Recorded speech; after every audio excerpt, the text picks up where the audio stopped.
my father-in-law staying with us, and so he's a super handyman. You know, he's done construction for like 25 years or something like that, Oh, and mhm. I don't know anything about it. He's from Mexico, and we fixed Ooh. his papers and stuff like that. He was deported. He was gone for 14 years.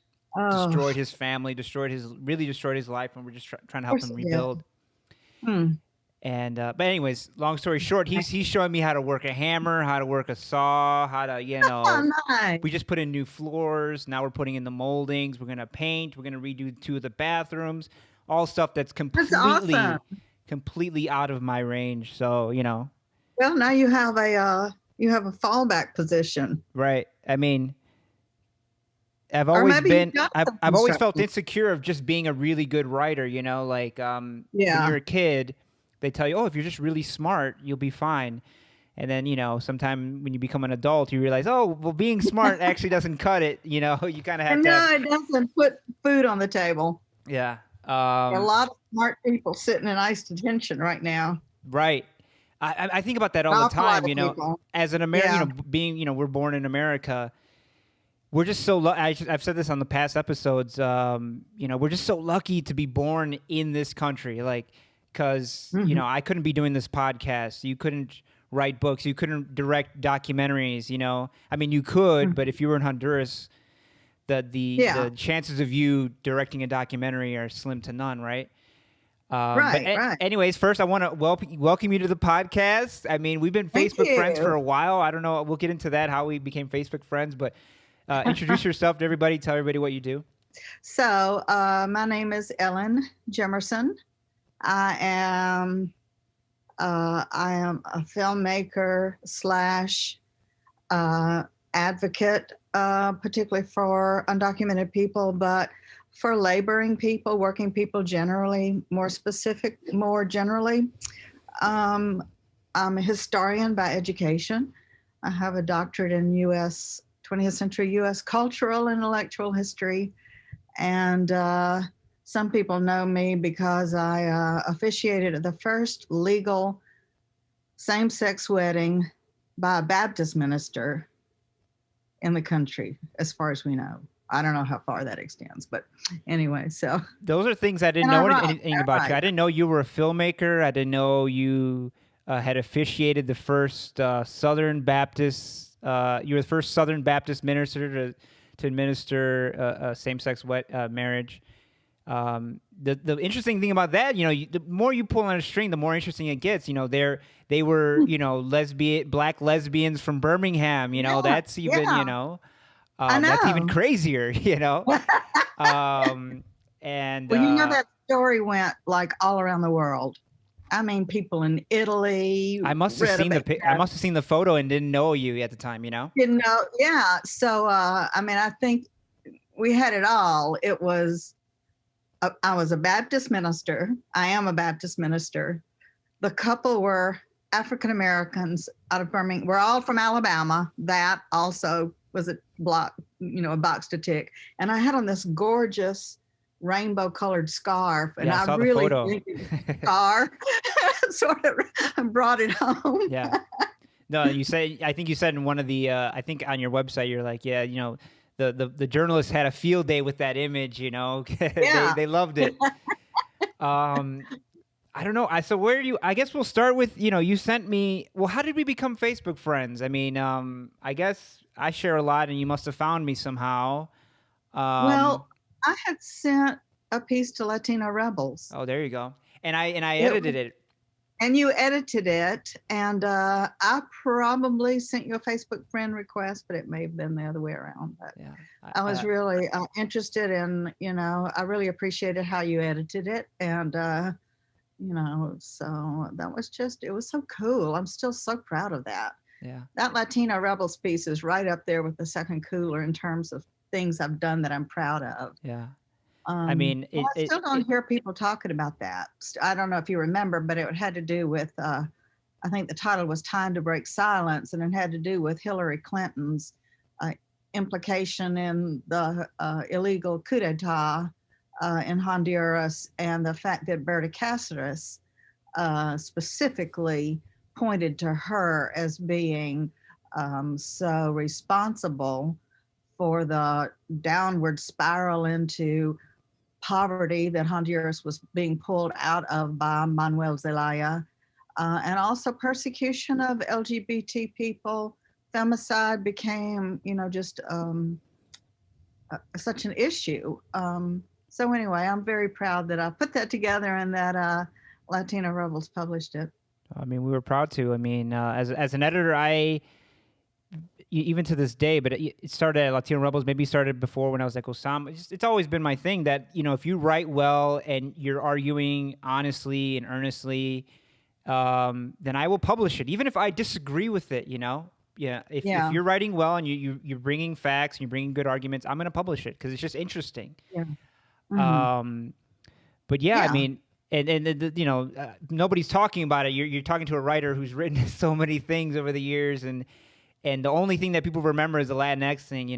Gore Vidal has that famous thing about the United States of amnesia, and it's so true now, where people forget things that happened a few months ago. It's crazy, fast, new, the latest thing. Yeah, last week we were all involved in taking up sides over the movie Cuties, or Mignon, as its original title was. I don't know if you're familiar with it. Yeah, we were just going to watch it where it's like some girls in Latin America or something. They want to get into dancing, but they were saying that it sexualizes children. Well, and it doesn't. I mean, anybody who's had of course it doesn't. I mean, it's a Senegalese. It's the story of the filmmaker who is a Senegalese refugee, or her parents were in France.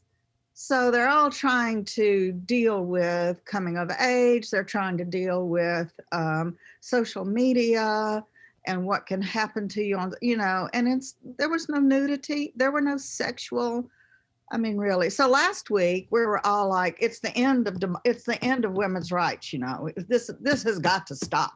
I won't even watch the movie. Now we've moved on and we're discussing Ruth Bader Ginsburg and whether we as Americans can actually critique her record in office so close to her death. So now, what do you think about that? She was one of my heroes, really. If you just look at her personally, the character that she had to have to become what she became. Wasn't she like one of the first or only person in her law class? I think she was top of her class, or it's either her or Judge Judy, one of those, who was the only girl in her female law class and graduated top of her class. But I was actually mad at her because I thought she should have retired before 2016. Yeah. I know she thought that she can keep going, and her mind was still there, but the body goes before the mind does, if we're lucky. Yeah, one of the things my husband's a lawyer, and we've talked about this, is that there are very few lawyers at 87 who can think as quickly, as they could when they were 27 or 37. Right. And the fact is, a lot of what the justices do is done for them by their clerks. So she was all justices are somewhat dependent on their clerks, but I would think when you get into your 80s and you've had your fourth round with cancer, that a lot of that was not actually Ginsburg as a justice. It was much more her clerks, I would think. And I don't say that. And so Friday, when she died, I posted it on Facebook. And at that point, I was kind of like, this is really not a good thing, because of the women's issues. And she was not somebody I had followed closely. It's all I can do to keep up with immigration and that kind of thing. And then the first complaint somebody said was, well, she should have resigned in 2009. And that was something that I probably knew at one time, but I had forgotten. But that's a legitimate complaint. We wouldn't be in this situation had she resigned in 2009 and Obama been able to replace her. Right. And then I started hearing from Native Americans. This is all on Facebook, which is such a great place for getting varying opinions and varying takes on things. And Right. so, If you uh, can learn not to take things at face value and just as yeah, what's being yeah, said. and Yeah. just and how other people are seeing things. Right. So, so then I heard from Native Americans that, and the thing about Ginsburg is she's being held up as this defender of women's bodily autonomy. So once you've positioned her in that respect, then you are morally bound Yeah. when somebody challenges you and says, you, Ellen, being white and well-to-do and middle class, upper middle class, you may have protected your bodily rights, but she didn't protect the bodily rights of Native Americans generally, or Native American women specifically. She was involved in a decision with the Onondaga, maybe the Oneidas, um, and she subverted their traditional matrilineal um, lines of inheritance, and also, the sovereignty to their land. And she based it on the doctrine of discovery, the foundational argument, the foundational document that said that Europeans, because they were Christians, were entitled to all the lands of the Americas and entitled to displace or even commit genocide against indigenous people. This is significant. This is what Janine Áñez, who is not going to run again, but took over in Bolivia, Evo Morales's seat. She's this Christian fascist. And basically, what we're talking about is the doctrine of discovery. And then I heard from an African American woman who teaches research and also teaches journalism at two historically Black colleges and universities, Howard University and another one, Macon. And, she was just like, this makes no sense from the perspective of African American women. This woman who in the Supreme Court protected the carceral state, mass incarceration. And someone else said she also signed off on fast tracking deportation. So deportation, as we've seen with the Cameroonian woman in the ICE detention center in Georgia. Tell us about that. I mean, I don't really follow the news that closely anymore, but. Okay, well, there are a couple of ICE detention centers in the state of Georgia. And there has been a report, an African-American nurse who had worked in that facility, I think for about 10 years, told a reporter, and this appeared in The Intercept and other places, that there were women there. She had come into contact with this Cameroonian woman who said she was sent to the doctor, the ICE doctor, for some complaint, and she came out with a hysterectomy, not having known, not having consented. And so then the nurse said she then tried to verify that with other women who have been there. And they said, yes, they went in for the flu. They didn't understand what was being asked of them. They didn't understand what they were signing. But there's this, this doctor in there who the reports are, which may or may not be true. But we can all see that in that situation, that kind of thing can be true. Right. I mean, it's happened in Puerto Rico. It's happened in Central America, yeah, right? With the sterilization. Yeah. I mean, the government just got finished apologizing for sterilizing. What was it, in El Salvador or somewhere like that, where they? Well, I mean, yeah, it's happened. It's happened Puerto to Rico in the 50s. They sterilized like 50% of Puerto Rican women without them knowing. Yeah. So, I mean, and this was one of my complaints too with DACA, was that you've got middle class, mostly white people encouraging teenagers to sign up without themselves understanding what they're actually doing. Now, not the question of whether a grown man or a grown woman who understands, should sign up for a DACA deferment if they're willing to take that risk. Right. But you take somebody who's 16, whose parents don't speak English, who don't understand the system, and you've got an advocate that they trust telling you that this is a good way to get a job or to be able to go to school legally and not get deported, when if you read the memo itself, it never said that. No. It never said that. And so you've got, in both these situations, you've got very vulnerable populations that they just automatically trust you. If you're a doctor and you're sick, you're gonna trust and agree to anything. Right. You don't have people who in ICE detention center speaks, an indigenous Central American language. And a lot of them are indigenous. I mean, a lot of people think that they speak Spanish, but they're actually from like Chiapas or Oaxaca, where they speak, languages that are unknown to most Mexicans, Right, right. I mean, I know when I interviewed, there's a man in the second cooler who breaks down crying. Yeah. Yeah. The guy who traveled across Mexico, right? Yeah. And he you only see his eyes. Yes, I love that shot. Yeah. And we had a difficult time communicating with. He learned Spanish in Alabama. I mean, man, if any conservative Republicans, nativists are hearing that, they're going to be so pissed. Yeah.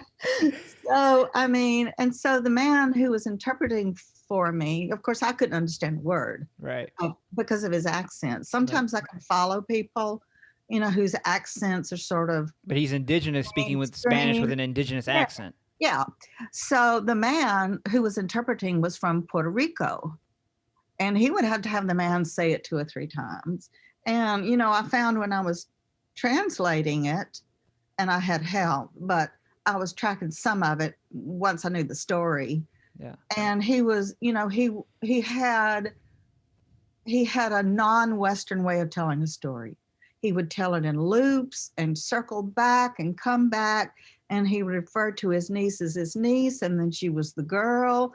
And I'm like, I just had to spend a long time to get, the thread of that story enough so that I could just interpret it. No, it's my wife's Mexican. She was born in Mexico, and she came here when she was 2, so she speaks English perfectly, right? But she still constructs her English from the Spanish perspective. Yeah. And as a writer, I'm an English native speaker. As a writer, it's such a wealth of like just seeing the language that I've been using my whole life from a different angle, because she'll construct. I can't even give you an example because she'll construct a sentence so weird that I'm like, oh, that's so interesting. It works, but it's just not how we construct it. And the thought process is different. Right. Well, yeah, the way you speak is the way you think, right? It's a mirror to how you think. Yeah. Yeah. So yeah, I mean, getting back to the documentary, I mean, you send me this link and you're like, can you write a review for it? I didn't even know you had written a documentary. Really? No, or direct. Well, no, I did not at all. You were just a Facebook friend that, you and I are like-minded and we agree on a lot of things. So that's enough for me, and so, and to be honest, when you sent it to me, so a lot of people send me books and stuff like that. And I'm always like, oh no. Let's see, here we go.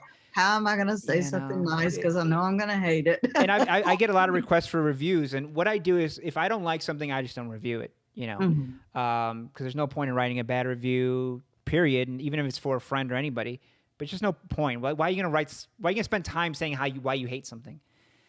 But I loved it. I loved it from the beginning because you talk about, about what's very rarely discussed, and if it's discussed, it's touched lightly as if it's just coincidental, about how, what's happening with the immigration crisis is American made, and it's fueled by American demand for cheap labor and cheap goods. And one of the most interesting things, I mean, you touch on a lot of things, you cover a lot, you do a great job of covering a lot of ground, but not losing the viewer and having it all tie together. And Thank you. obviously, Thanks so much for that. I call them Estevez, so now I can't. Martin Sheen, I call them Estevez. Um, Martin Sheen, is the narrator, so obviously, it's just such a nice journey through the topic, right? But no, the one thing you say is that the whole thing that, and you hear it all the time, and I've been guilty of saying it, repeating it, because it's such a nice thing to say. Immigrants take the jobs that Americans don't want. No immigrant steals a job, right? Nobody immigrants stealing a job. There's no such thing as stealing a job. They're just up for it, and they're willing to do it. But what the documentary points out is that no, I mean, you can't bash Americans for not wanting those jobs, because the illegal immigration causes, that's encouraged by the system for this reason, makes it so that those laborers don't have rights, and so they're working in harsh conditions for little pay, for in conditions that nobody should have to work in, illegal Nobody or should have not. to work like that. So that Yeah. an American doesn't want to take those jobs is no slight against an American. And I thought that Right. was so interesting, because you never hear that stated explicitly like that. Yeah. And that's, there's so many of those talking points among advocates that have no or little basis in, I mean, you might find a factual point, but it misses the bigger point. And the other Right. thing that I tried to point out with the guest worker program is that, I mean, we're talking about employers on the Gulf Coast in the years following Katrina, like 2 years after Katrina, who say they cannot find people in the Black Belt of Alabama, which is 90% African American and like the fifth poorest county in the country consistently, who doesn't want to learn to be a welder or who doesn't want to shuck oysters. Yeah. Really? People who have not been able to go back to their homes in New Orleans, Yeah. Gulfport, Mississippi. This just on its face is a lie. It's on its face. And then, I go down there and so many advocates have been saying, how wonderful these employers were. They love their brown brothers and all of this. And so I go down and I get an interview with the person in charge of Master Marine in Bayou La Batterie. And these people, these advocates, some of whom are lawyers, don't know to investigate a couple of the claims. And so I get on the internet, and in 30 minutes, I've discovered that Master Marine is owned by Sun Myung Moon and the Unification Church, as is almost everything in Bayou La Batterie. And his personal worth is $990 million. Yeah. And you're saying you can't afford? Yeah. Because Master Marine poses itself as an American country, and we're just this little mom and pop. Yeah. We operate close to the line. Yeah. If anybody's idled, we'll go under. Baloney. Come on. Yeah. And when I challenged that man on that, he lunged at me. He literally lunged at me and my cinematographer. Is that the guy who said, can I talk to you about this off camera? Yeah. Yeah. and then see, I said, why? And he lunged at me. Well, I took that out, it just, it turned into about me and him, and, Yeah. But clearly you didn't want me talking about that. Just talking about that immigration, immigrants take the jobs that Americans don't want. I mean, there's also more and more, that's aimed towards millennials, right? Mm-hmm. Millennial, Americans used to be, I'll speak for men, we used to be welders, and there's like an emasculation of millennial men, because we don't do the jobs that our fathers and grandfathers used to do. We don't want to. But it's the same token, right? Those jobs used to provide a middle class living. Yeah. You can have a house and you can send your kids to college being a welder. Yeah. Now you can't.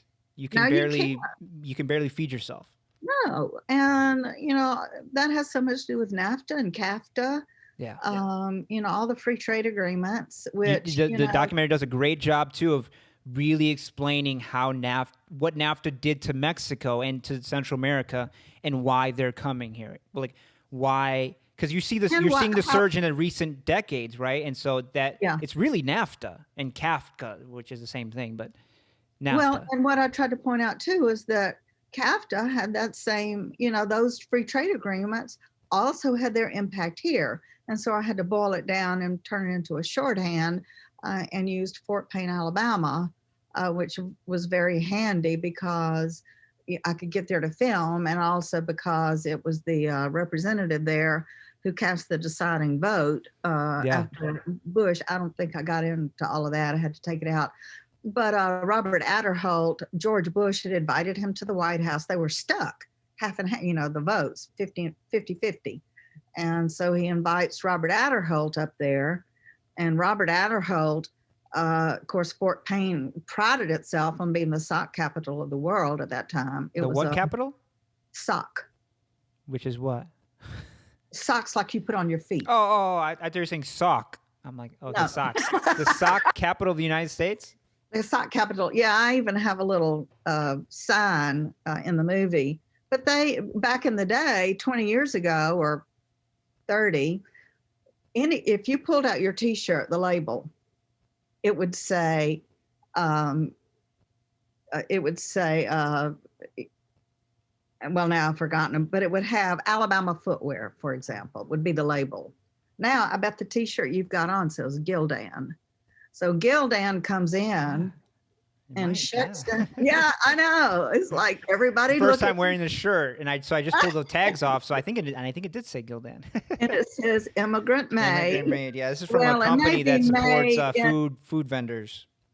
Yeah, well, and I mean everybody does this. It's just it's not one of those things you think about. Yeah. But it devastated the sock industry, the textile industry. I should call it the textile industry. Yeah. CAFTA did. It just shut it down, and people, my husband, I said he was a lawyer, had a client years ago. He specializes in aviation now, but years ago when he was first getting started, he had a man come to him who had been put out of business. He had started this textile business in his basement and had built it up, and he was so proud of it. And he didn't know what had hit him. He did not understand the forces. He didn't understand how CAFTA had affected him. He just knew he couldn't hold on to his factory anymore. And he probably felt, as a lot of business owners do and did, inadequate. Like it's something I'm doing. How come, maybe my grandfather had or my grandmother had their own business. How come I can't? And you don't understand that it's a global forces now that your grandfathers didn't have to deal with. And so I know people have questioned me talking about the impact of NAFTA on Mexicans, and they'll go to a Mexican that they know somehow and ask them, what did NAFTA have to do? And they're like, I don't know. I've never heard of NAFTA. But that's not unusual. It's not unusual. No, I mean, it's like we don't understand how we got to in this fix that we're now in the United States. I mean, I'm a historian and I can pull out certain pieces, but I can't pull out the whole, I can't put it all together. And thinking about it, and you as a Southerner, maybe you can tell me, and as a historian, what American capital, American businesses are trying to do to Latin America and the developing world is what they were doing to the South for the longest time. Oh, and they're still doing it. Right. But now they're taking away those jobs that used to be made in Alabama and Mississippi and Georgia. Now, what does the South have now? Yeah, well, the South still is what it has been for such a long time. We are the Mexico of the United States. Yeah, I wanted to say that, but I didn't want to. Yeah, no, but it's the truth. Yeah. And I can say it. Yeah. We're so excited about Toyota coming in. And we've become, as one of the union people say, people come to Alabama and the South because labor is cheap and there's no fear of unions. We are a right to work state, which means we're a union state, a non-union state, which means that we are not in favor of the average worker Yeah. in this state. I just reread when affirmative action was white by Ira Katzen something, and he talks about how the during the New Deal, the South was very unionized, right? The AFL and the CIO went into the South and unionized people, and everybody saw it as a good thing. But then, unionizing the South means giving economic power to black people of the South, And so white people, and white people, right? Of for course, white people. But This is something but that- racism is so powerful in America that they would screw the white Southerners just to screw the black Southerners, right? Screw them all, right by deunionizing. It's crazy. Yeah. So I mean, yes, I do think though that the argument that people will work against their own interests is true, but it's I grew up in the civil rights movement. I grew up in southwestern Georgia. I was born in 1951. My parents were both civil rights activists. What did they do? I mean, what was their profession? I mean, my father, not what they did in the movement, but yeah. Well, my mother was a housewife. Basically, she brought Head Start to Albany. oh, wow. Albany is the first place that Martin Luther King was put in jail. And it's very interesting because it was there that this backwoods Southern sheriff out Gandhi'd King. He understood the tactics of nonviolent resistance, and he didn't allow the jail to get full. He had arrangements with outlying jails. So one of the tactics, if your listeners don't know, is of nonviolent resistance is to fill up the jails. And once you filled up the jails, then you've got all these people out on the street doing what they want to do. So Mama started Head Start, and she was just and Daddy was a lawyer, but he also taught history or political science at the local college. And they were always challenging people, always, always, always. They wouldn't, particularly Daddy would not put up with racist language and that kind of thing. And it was to the degree that they received phone calls threatening the lives of their children, which was me and my little sister, if they didn't stop. And then we moved to Birmingham, and Daddy got a job teaching at Cumberland Law School. So, and I was like, when we moved to Birmingham, I was like, I'm going to get a break. Nobody will know us, What year was this? That would have been in 1967. Okay. So after the Children's March. But I thought, we'll get a break. And the first thing Daddy does is he gets a radio interview, and he goes on and on about how the Confederate flag needs to come down from the State House in Montgomery. So, I mean, there was no escape. But I grew. Daddy was always going to be Daddy.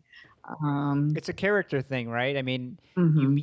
The older I get, the more I realize, like, man, your character, like the Greek said, character is destiny, and you can either fight it. Fighting your character makes you miserable. Yeah. And so, then I got all these degrees and everything. And I don't know how we got into this, but did you ask me a question? I must have, but no, I mean, this is part of the show, right? I really want to get to know you and like how you became, Ellin. What I mean, this is not the first time I've asked somebody this question. What kind of name is Ellin Jimerson? Okay, Ellin, Ellin, is a combination of my mother's name, which was Eleanor, Elinor. Okay. And my father's name, which was Edwin. And so Jimerson, of course, is my husband's last name. Okay, Jimerson is what kind of name? I mean, we don't know. I thought it was like English or Irish or English or Scottish, but Al remembers his mother saying it was Danish, Yeah, it but sounds something his like that. grandmother does it. Yeah. His grandmother looked Sicilian. Mm. His and his aunt, like black eyes, dark skin, dark, really curly hair. And so, I mean, could she be Lebanese, Sicilian? Yeah. I mean, who knows? People come to America and they create a whole new identity, right? They're trying to get away from whatever they left behind or Yeah. whatever. So Uh, my middle name is Stern. And so I think this is interesting because it's sort of like it's a story about my family, but it's also a story about the human nature. yeah. So the Sterns were Jews in Germany, and the two brothers left Germany after there was a series of democratic revolutions in 1848. And so they left Germany after the revolution of 1848 because that was followed by a series of pogroms or attacks on Jewish people. So they left. They first went to Buffalo, New York, but then soon they moved down to Georgia. And what did they do? They bought some land, they bought some slaves, they put the slave and some sewing machines and put the slaves to work making uniforms for the Confederate soldiers. Wow. I mean, it's just like, Yeah. what? You did what? But I mean, they're in a different country, so they don't. I mean, it's weird. Like I had my ex girlfriend. Her mom was Jewish. She was adopted. She was from Korea, but her mom was Jewish, and the family name was Jacobowitz or something like that. So when they came to America, they couldn't have a name like Jacobowitz, so they Yeah, changed it to Jackson. yeah, Such an yeah, yeah, American name, Jackson, and yeah. that's her name, Jackson. But And getting back to the second cooler, I mean, the yeah, second please cooler's tell me the about things you the like second about it. cooler in Pima County in Arizona, and Yeah, I had just read The Devil's Highway. I just read The Land of Open Graves, which is all about Arizona. So yeah, the second cooler. Do you want to explain to us why it's called the second cooler? sure. It refers to the second morgue refrigerator that the Pima County Medical Examiner's Office had to install to house the high number of bodies of migrants that they were recovering from the Sonora Desert, where migrants had been funneled since 1994. And I was interviewing the medical examiner there, um, and he referred to that second refrigerator as the second cooler, and I just thought that was a I can see it in your powerful. face. I can Yeah, see in your face what you think. I mean, it's odd. I mean, you think of a cooler as oh, the beers are in the second weird. cooler, Yeah, yeah, yeah, But there's bodies in there. yeah, and that's what it's there for, to keep them cool, so they're so the people who work there can stand to be, I mean, to keep them from decomposing. And Yeah. and Um, it's just I that's what want to it. bring up something, and forgive me if you don't want to talk about it. You can just tell me. In the documentary, you mentioned that your daughter. Mhm. Uh, well, do you want to Sure. tell what happened to your daughter? Well, I was literally editing Right. the second cooler. I had been, and she went out with her boyfriend, and they were going to movie gallery to get a movie to watch with her cousin, and they were killed. They were hit by an undocumented man who had been drinking. But and everybody wanted to focus on the fact that the driver was undocumented and drinking, and nobody wanted to focus on the fact that he was being pursued by a police officer in a high-speed chase. So, that was just particularly undocumented people in Huntsville and elsewhere, Atlanta. Um, they they knew of me and knew what had happened. The story went as it made some of the little Latino papers, that so people as far down as Chile read about it. Um, And there were people here who literally wanted to drag him out and basically hang him, lynch Yeah. him, Right. settle the score, Right. because it got a lot of attention, a lot of press. But people, Latinos here especially, were just devastated. They felt a sense of personal responsibility. And of course, I didn't, they had nothing to do with it. And Well, that's interesting that you feel that way, because right, I mean, the natural and common response to that would be to look at the bare facts of the case. This person didn't have, quote unquote, didn't have a right to be here, was drinking, and was just killed your daughter, right? But that and you were able to see the web that these two little strings were a part of is incredible. Is incredible. well, yes. I mean, I think maybe having done this work gave me something of a backstory that I would not have. And I had relationships with a lot of people at the church he had gone to as a youth, and I got information that never got into the papers, or into common knowledge, which was that at one place where I was speaking years later, a woman waited for me, a Mexican woman, and said that that Felix Ortega had been with his son, just with her son, hours previously, and that he had diabetes, and he may have had a diabetic episode. But in terms of the police officer, Felix Ortega was headed out of town. He was headed on Memorial Parkway, which runs north to south. He was headed south out, and the policeman was pursued him. So, in order to try to avoid the police officer, he made that fateful left-hand turn and put him on Airport Road, which is heavily congested, and we've taken him into the heart of where people were. Wow. So, I mean, I very much hold him responsible. Right. I don't hate his guts or anything Right. like that. But, there was one, we hear this a lot with these very gratuitous killings of people like George Floyd and others, that there's this in-house investigation and the officer is found blameless. I'm not saying it happened with George Floyd, but that's sort of the typical story we hear.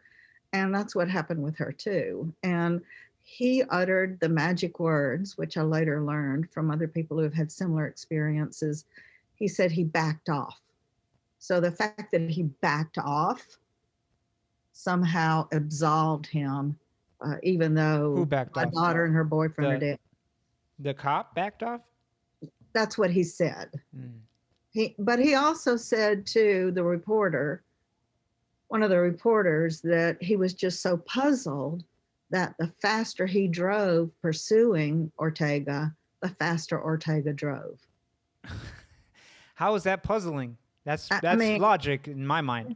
Well, you get these very, very young officers who basically are not really well experienced in life, and you give them these souped up cars and a badge, and a lot of them, particularly in my area of town, hang around the police station bored out of their minds, just like Border Patrol officers that I've talked to.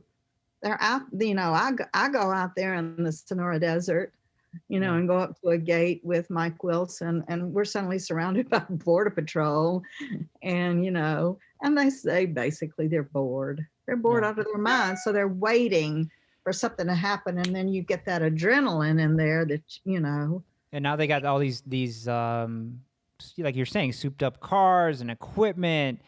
And if you're living I live in Henderson, Nevada, and it's seems pretty slow here, but the equipment that they give the cops is nonetheless really impressive, like SUVs and all this stuff. So yeah. And if maybe you're playing video games at home, you want to play the role. You want to be a cowboy, a modern day cowboy with all this technology. Thank you for sharing that, by the way. Well, you're welcome. It doesn't, she's on my mind 24/7, so it doesn't bother me. And I've talked about it so much, but, and I have very little personal space. So, I can talk about these things, but it offends people when I say that their deaths need to be counted, alongside, not to displace Trayvon Martin, but alongside. And I think because I think you can deal with the problem, the more people you say are affected by this, and then it also applies to white people, to Asians. I mean, this was not the first fatality in Huntsville because of a high speed. It's the system, it's the recklessness. And I have been on the grand jury where the prosecutor was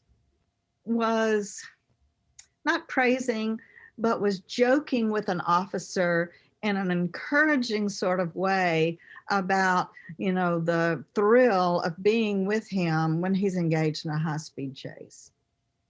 Well, they're all on the same side, right? Police departments And work for the system just like the prosecutor does. Yeah. And so, but it's, people, and I understand why people are offensive, because nobody came after them because they were Black or put their knees on their necks or anything like that.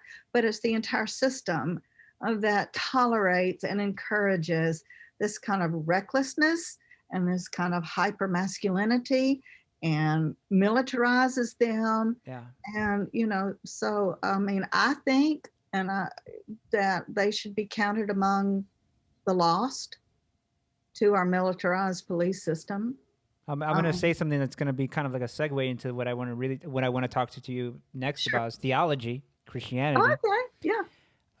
Yeah. I mean, there's this sense that a death is a loss for the country. Anybody who dies, even if if it's an innocent Black or brown or white person, or if it's a racist, if we kill a racist, that still means there's something wrong with this country, right? That person, that's a life lost, right? And that for whatever reason, it's a loss. And the reason I say that is that I was raised Catholic. I'm an atheist now, but I still consider myself culturally Christian, culturally Catholic even.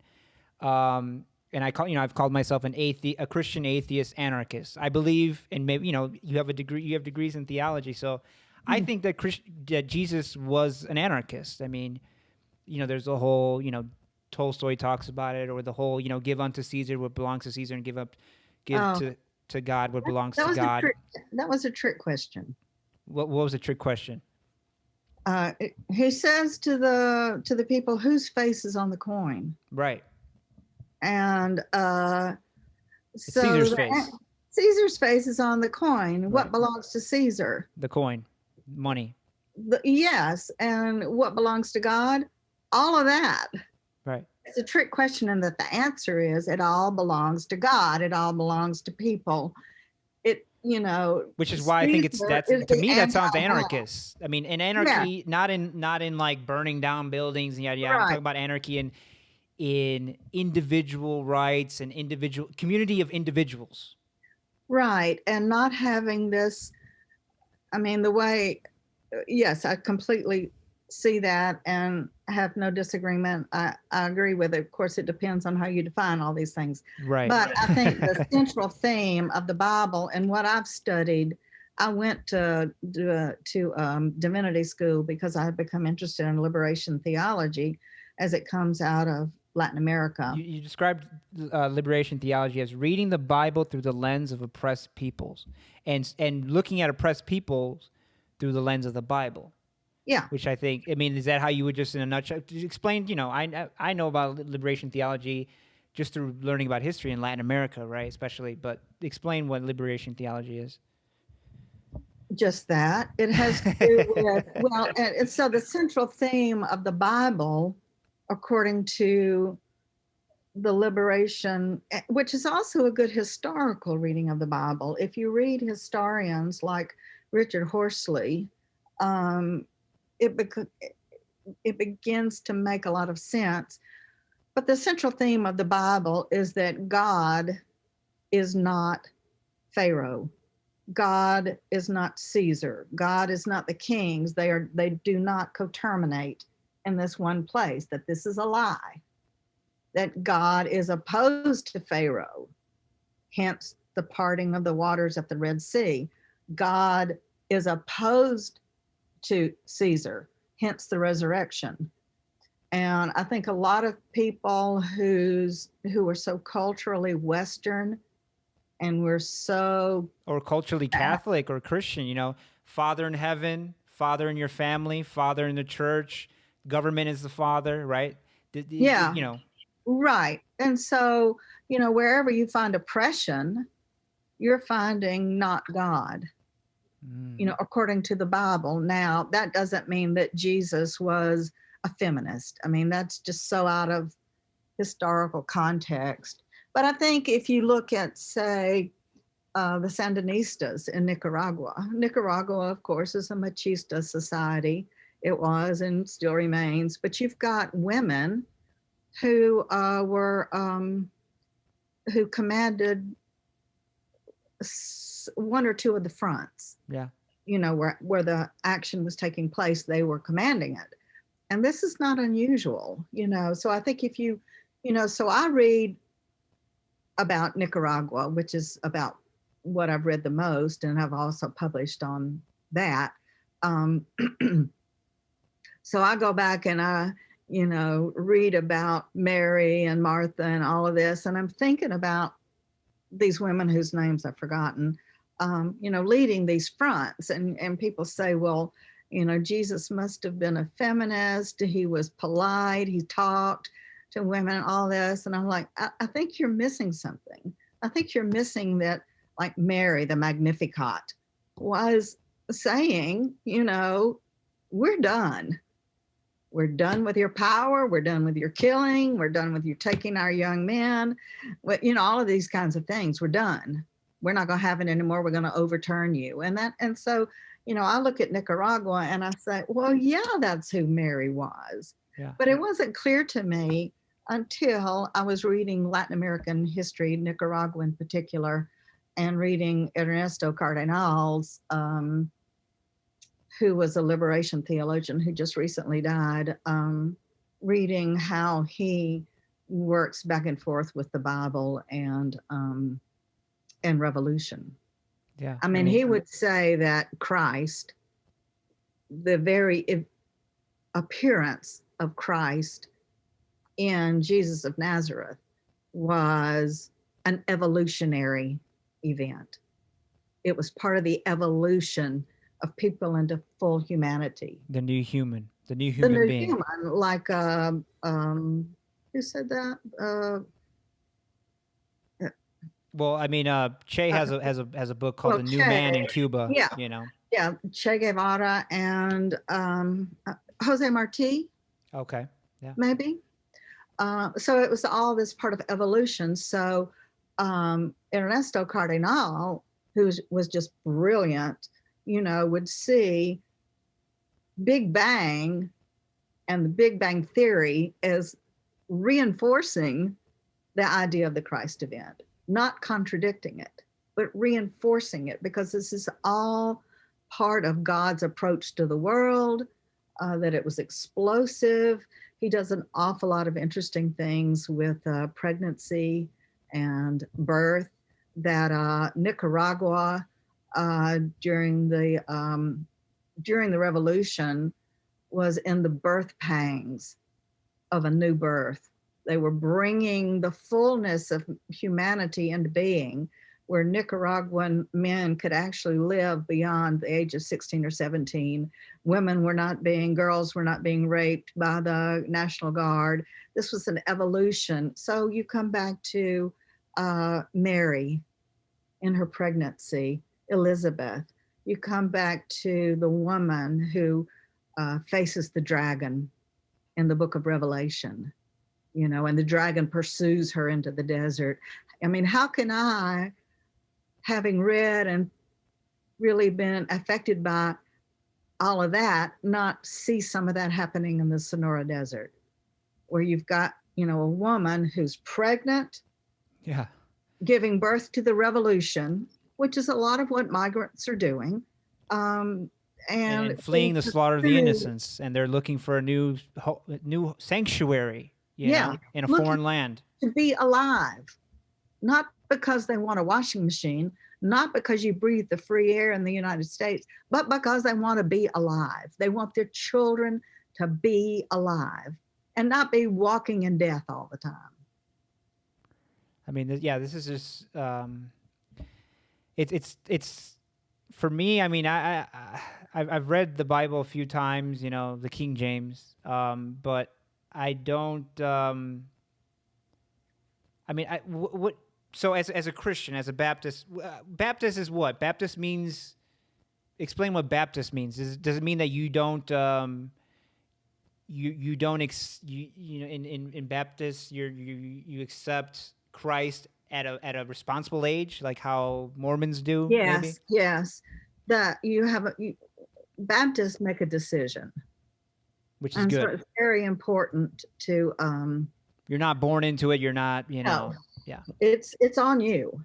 It's totally on you. Although yeah. I have a problem when the person is 7 years old or 6 years old.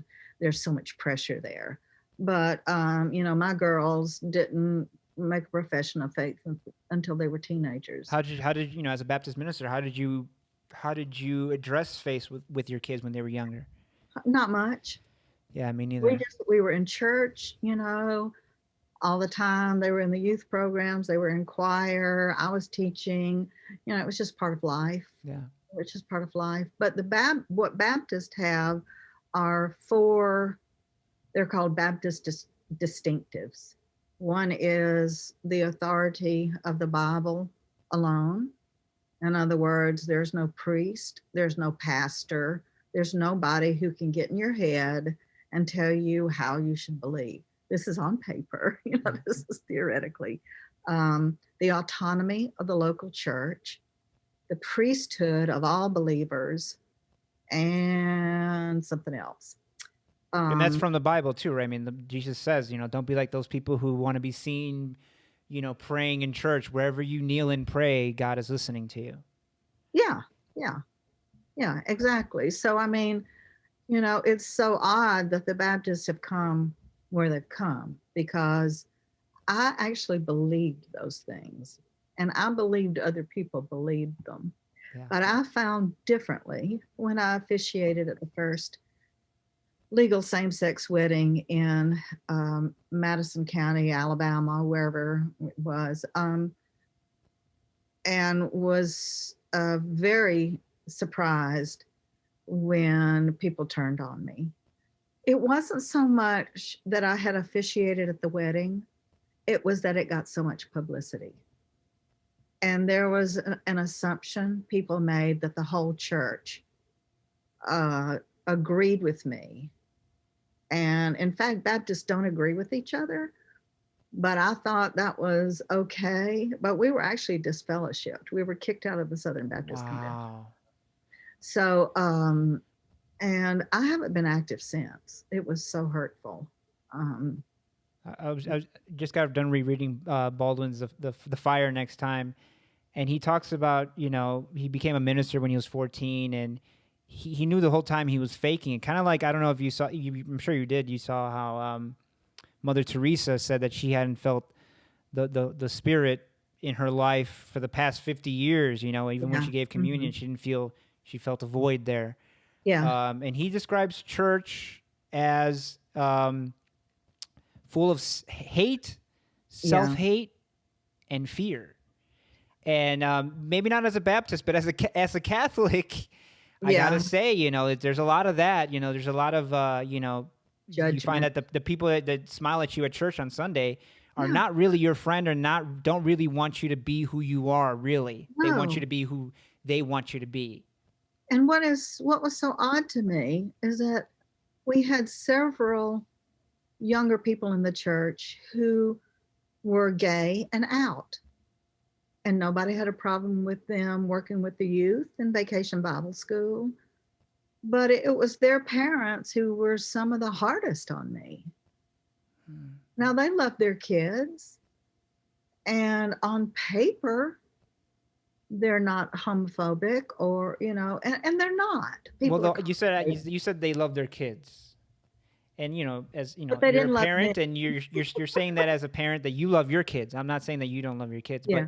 Bell Hooks says that there's no such thing as unconditional love, not even between a Yeah. parent and a child. That Yeah. loving is what you actively do. And if there Yeah. are people who don't know how to love, and they have kids and they don't know how to love their kids.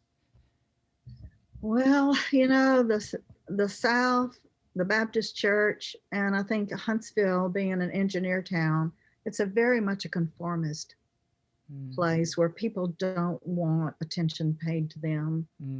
Um, The fear of being seen is so funny. The fear of being seen. Yes, that's it. It's like people started looking at us, Ellin. They started looking at us. They're looking at us. Everything we could to keep people away for 50 years. And what is that? Is that the self-hate? Is that the insecurity? You don't want to be seen? Yeah. Your flaws, your beautifulness, the beautiful part of you, and your flaws and everything. I'm a human being. Look at me. Yeah, it must be that. You don't think people are going to accept you when you haven't accepted yourself. Yeah. Yeah. I think there's a lot of that. And I didn't see it. I mean, these are the same people who ordained me. Yeah. That when I went before the deacons, they said, "What took you so long?" Yeah. We've been waiting for you to ask. Well, there's so many Christians you find that they know the Bible and they listen to the sermons, but they don't really, doesn't sink in. This is about you, your soul, your life, your mind. They think you're one of us, and that kind of thing, and then you do this thing. I mean, I could have married a black man, assuming I was looking, and nobody would have said anything about that. Despite the fact that we are a segregated church, in fact, because the neighborhood is in fact segregated. But I don't know. I find people very perplexing. And to move to that, I mean, I wanted to talk about your book. What was the book called? Rainbow in the Word. I have not read it yet. I just saw it this morning, and I will read it. It's a collection of accounts from LGBT Christians talking about their Christian faith, which sounds amazing. Well, I think it's better than that, because what they do is write about their experiences and seeing themselves in characters in the Bible. And for example, Jesus, for one, maybe. I mean, he wasn't married. I'm not saying I'm joking, but there's if you're looking for examples, somebody might suspect, why wasn't Jesus married? Why wasn't Jesus married? If it's a sacrament, especially.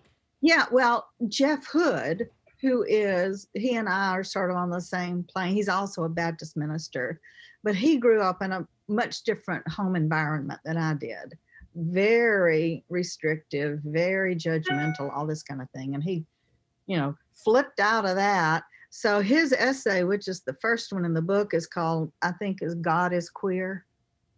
And he's the most theological of the writers, just talking in theological terms. But he says, look, God is just weird. God is not us. God is not man. God is not woman. God is queer. Beyond our comprehension. God is weird is all get out. God loves us, even though God loves Trump, come on. God loves Trump. How hard is that? Yeah. God loves the racist. God loves the murderer, the slaughterer. And that's queer. That's so weird. Yeah. But other people were like, one of the people the person who inspired the book has since gone on to divinity school himself, but he's always been very, or for a long time, sort of hopelessly Christian. And he had this very affirming a church in Vancouver. And he talks about, he's also HIV positive. And as are so many men of his age in the who are in their 50s and above, gay men. Right. Almost every gay man I know who's 50 or above is HIV positive. Well, in the late So 70s, early 80s, I mean, it was going around and nobody really knew about it at the time no, until what, the late mid 80s afterward. well, and all there were gay bars, and I mean, there was no gay church, and no, No So safe sex anyway, for sure. yeah, Not in I the mean, 70s, I hear. yeah, yeah. So he writes about. So he was living in San Francisco at the height of the pandemic, and he's very good looking, and he said he was always so proud of being good looking, and he would always check out the good looking guys and want to get to know them in a bar and all this. And he was on the metro in San Francisco, and a man got on board that obviously was dying of AIDS, and he just recoiled. He didn't want to be that ugly, that sick, that needy, and so he what he saw in that was Lazarus coming up out of the tomb, Lazarus filled with sores that nobody wanted to touch. And so he saw the hypocrisy in himself, and he saw that man as Lazarus. So the essays are about people reading themselves as gay or queer in these characters in the Bible. They see themselves in it.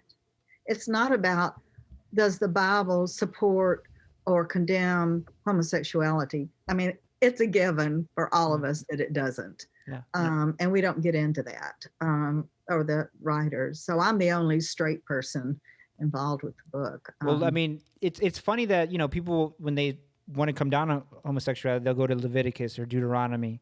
Mhm. When Jesus Clever came, passages. Yeah. when Jesus came, it was a revolution.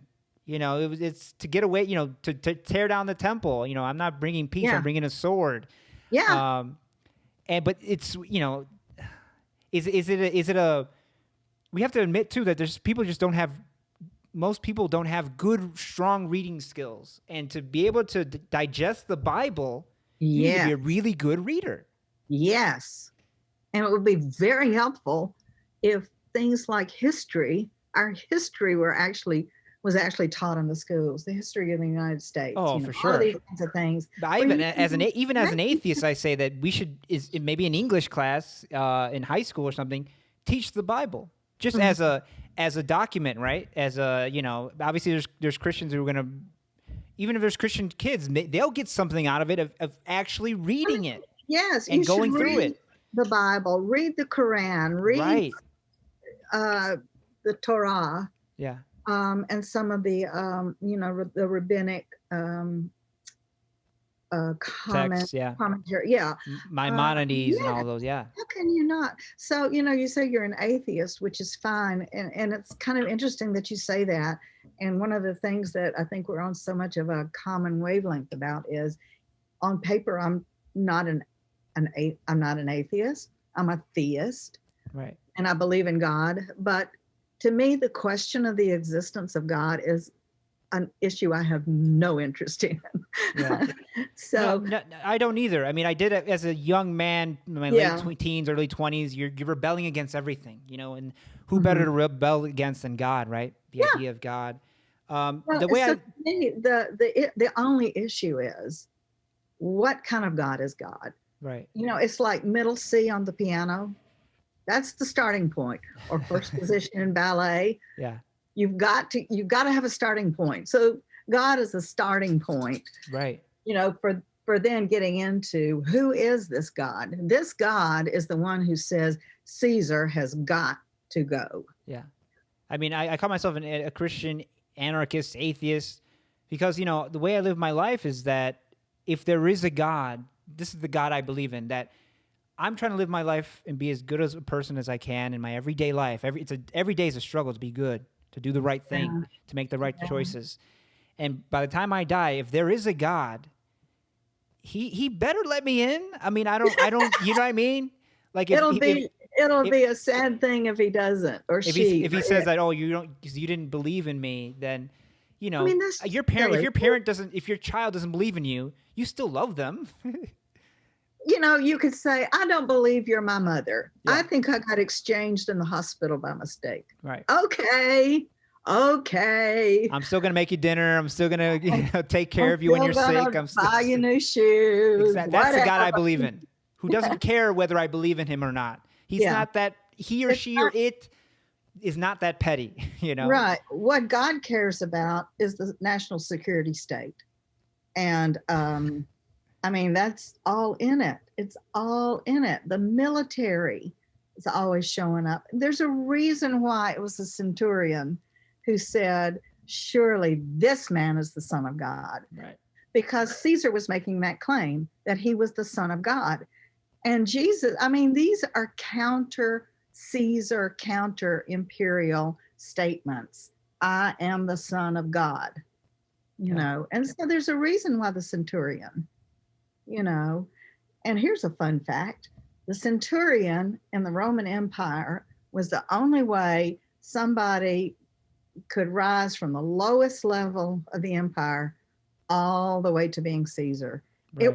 Being a centurion was a pathway to empire. So Martius, right? Martius in the 200 BC, he reformed the laws because before that you had to have land to be in the legion.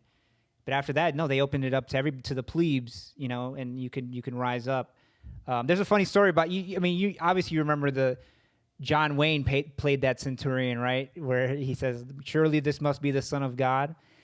And the director, I don't know who it was, maybe John Ford or somebody, said, "Oh, Mr. Wayne, say it with more awe." So he goes, "Aw, surely this must be the Son of God." It's a true story, supposedly. That's funny. That's so funny. I hadn't heard that. Well, Ellin, it was really great talking to you. Really great to know you after so many years of talking to you through Facebook and social media. Let everybody know how they can find you and find your work and what you're up to.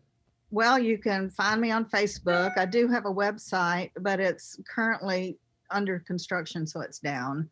But it'll be back. I have a blog, Ellin Jemerson blog. I don't blog much, but basically you can find me on Facebook. And you need to watch my movie, which I'm giving away for free during the pandemic. If I can get your email address, I will send it to you. And I'd love for everybody to pick up a copy of Rainbow in the Word, especially I think if you're interested in the subject of the Bible and gay people, please read it. Read what gay people have to say about being Christians. And I think you'll find that it could be that gay people are the future of the church because they actually find something they need. Well, isn't Christianity about the least of these, right? Well, that's what they say. That's what they say. Yeah. And I want to say that, anybody listening to watching this, you are what we think, what we hope when we say Christian. That's what we hope people are, right? And so for so long and in too many instances, it's not that, right? Yeah. It's somebody who's judgmental and somebody who's a hypocrite and everything you're not supposed to be as a Christian. Yeah. But you are a good Christian. By all accounts. So we'll find out. We'll keep watching and following you. But thank you so much. The audio will be out later today, and the video will be up on YouTube tomorrow. I'll send you the links. Okay, good. Thank you. And I will advertise. This has been too much fun. Yeah. I got to bring you back on. We could have gone. We touched on a few things. I wanted to give the audience, a sense of who you are in a nutshell. But there's a lot there to go into. Well, if we do this again, I would love to talk about filmmaking. Oof. Because it's interesting that was your first documentary. And you had no idea that you were going to do a documentary, right? No, I don't even take pictures of my kids, Yeah, you said that, and I was like, because I'm watching it, I'm like, oh, I got to ask her. Like, I would love to, be her production assistant and stuff like that. And then when I saw that interview, I don't know what I was doing either. So I was like, oh, wow. That's a lesson just to do it, right? Just to do it. Don't be afraid. Just do it. Figure it out along the way. I would like to talk about where we as filmmakers are in terms of the idea of nothing about us without us, and who gets to tell whose stories and those kinds of things. I'll bring you back on. We'll discuss. We'll dedicate a whole hour to that because that sounds so. I'd love it. All right. Thank you so much. Take Thank care. you. Hope you're holding All up right. okay in these troubling times. Yeah. What do you think is going to happen with the election? I got to ask. We're so close. What? What do you think is going to happen with the election? I think Trump's going to win. I think Trump is going to win. Yeah. I mean, I'd like to see Biden win just because Trump really is scary. But I mean, we're talking about two sides of the same coin in far too many respects. So, Yeah. but Yeah. I think Trump will win. I mean, I think he will win. I don't see the excitement behind Biden. Trump's people are fired up, and that's what you need to win an election. You need people who. Yeah. So you got. Your dog agrees.